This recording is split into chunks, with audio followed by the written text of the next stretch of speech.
Alrighty. Hello, folks. So today I'm going to talk about this intersection of science and faith, which is kind of, it's totally my jam. I'm very interested since like childhood with how things work, how things change, and how things are connected, and find that systems theory, which I'll go very, very shallowly into today, kind of gives me a framing for understanding some of those things and helps to inform my faith along the way as well. So here we go. Let's dive in. What is a system? Well, a system is a group of interacting or interrelated entities that form a whole, and they're described by boundaries in both space and time, and it's surrounded and influenced by its environment. It's described by its structure and purpose and expressed in its functioning. So that's just a whole wackadoodle of words, but altogether you can kind of use this idea of a mangrove ecosystem in order to conceptualize what this is. Looking at this example, you can choose to look at it as a whole or as many smaller systems acting and affecting the whole. There's a food system present here where the algae grows and provides food for the worms, who feed the crabs, who feed the fish, who feed the birds. Then the bird dies and the nutrients go back in the water and are digested by the microorganisms and made available again for the algae to grow. And, you know, if the circle of life from The Lion King were playing in the background right now, it would kind of give you the full idea. And then there's also a physical system where the sun is heating down and evaporating the water that provides habitat for these other animals. So if it's too hot or if there isn't enough water, then the food system will be affected. These are kind of these complex relationships in this complex system, and you can see how all these things are together and interacting, and no part is completely independent of the other. And the interacting parts of the system produce things that would not exist without that relationship. They're called emergent properties. And these emergent properties can't exist on their own. So they're only revealed through that relationship. So one very meta example of that would be life. Life is an emergent relationship of all of these different conditions and properties and activities. And it's something that would not be possible without oxygen to breathe and water to drink and all sorts of things. So there are so many different moving parts to the system and how we understand them. So back in the 70s, a man by the name of Buzz Halling wrote a paper to try to describe how these systems worked, introducing the idea of adaptive cycles, adaptive management, and panarchy. And these concepts have now expanded much beyond ecology to be applied across the board to different socio-ecological systems.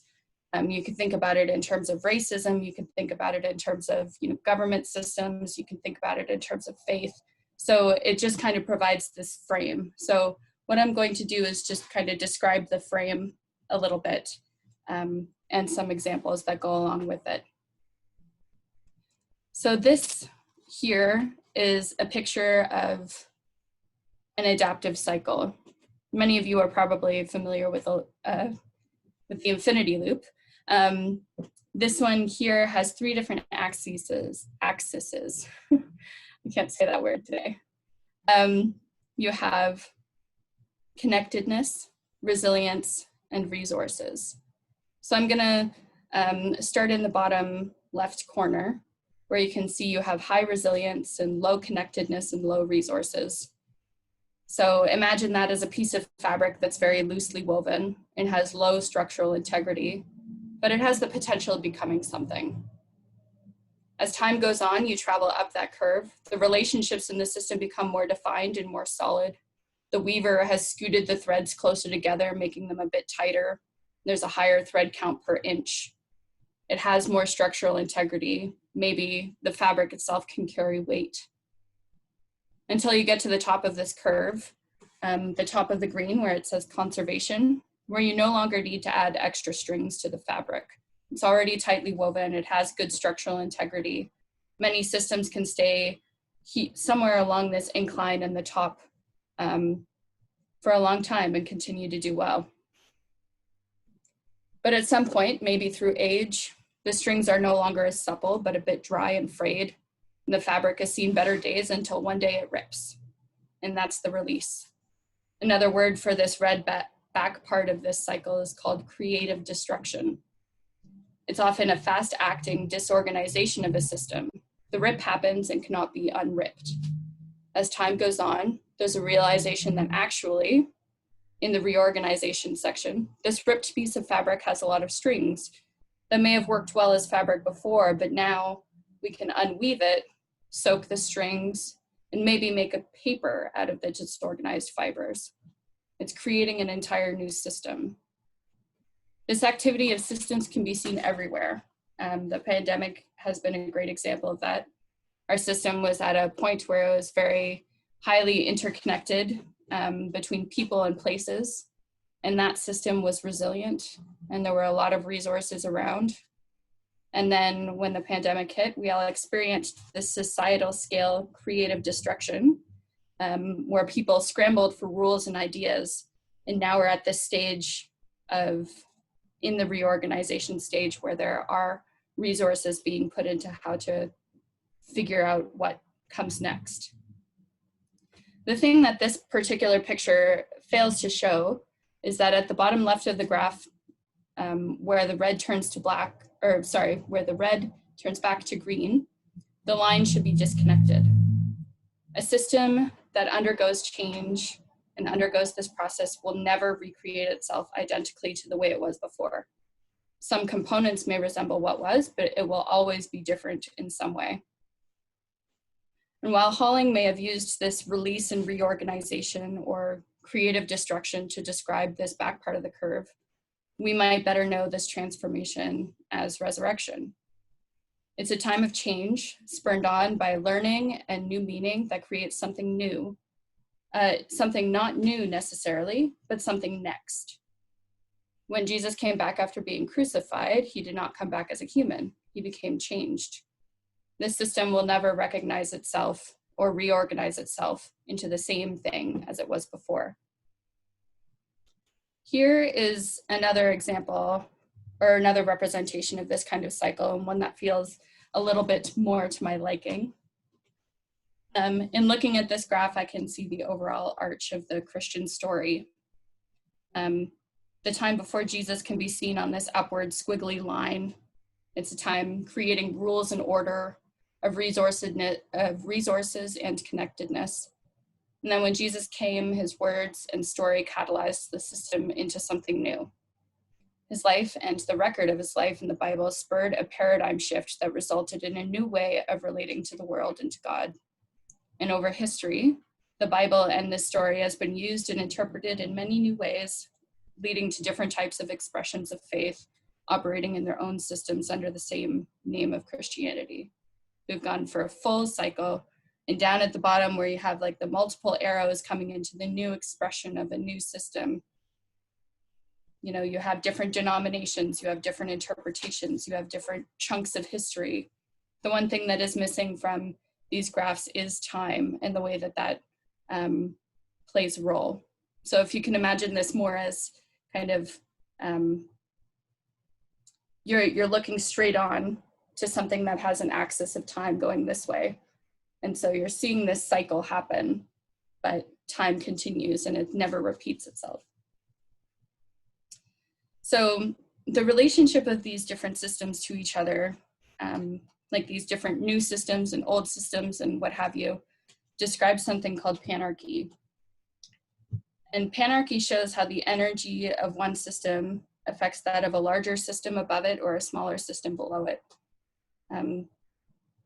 Sometimes the actions within a system remain within that system, and things may become more connected or resilient and not have effects on the systems around it. But a lot of the time there are effects that happen that go into larger, like something at a small scale affects a larger scale, or something at the larger scale is interpreted in the smaller scale. When a small system undergoes change of a large magnitude, it can have cascading effects, transforming larger systems above it. A current example of this is the death of George Floyd. An action happening at a personal level spurred so much energy that there was a societal and a global response. And the example of Jesus also works here. Jesus's life is the life of one person, which is altogether a small system. And yet this small system provided so much energy that it affected larger and larger systems, catalyzing them into change over time. And this kind of energetic flow from the smaller to a larger system is aptly named revolt.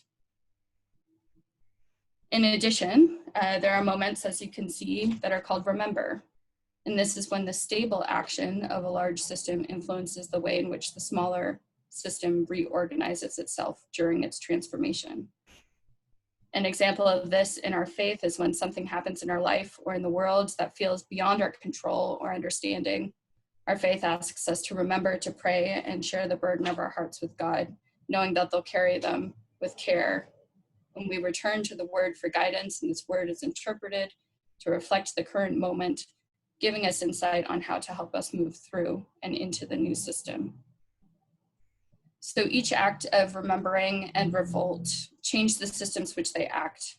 I believe that the Bible calls us to embrace those moments, embracing being humble and faithful followers of Jesus in the remembering, while also recognizing him for the,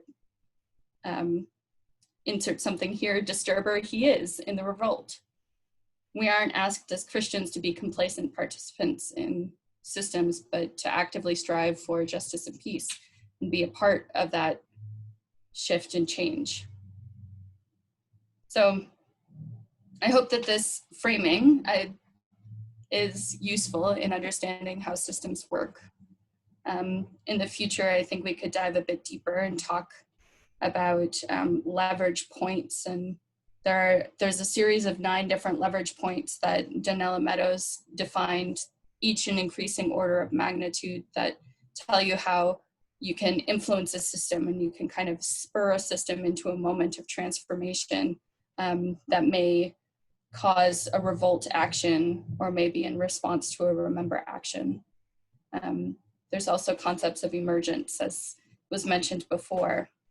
So, but for now, I'd like to kind of leave it at that and just talking about the interrelatedness of systems, and now open it up, I guess, for some Q&A or some comments or anything like that. See what resonates.